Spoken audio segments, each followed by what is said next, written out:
You ask Tiger to solve. This deals with linear equations with one unknown. The final result is y equals -6.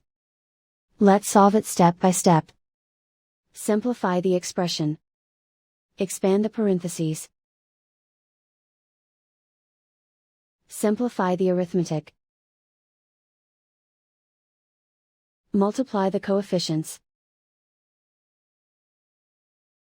Expand the parentheses. Group like terms. Simplify the arithmetic.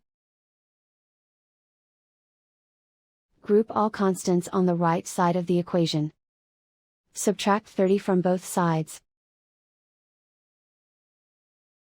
Simplify the arithmetic.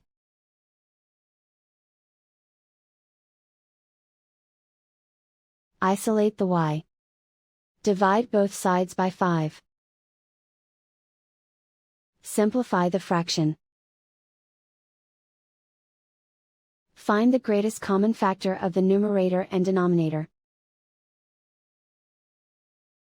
Factor out and cancel the greatest common factor.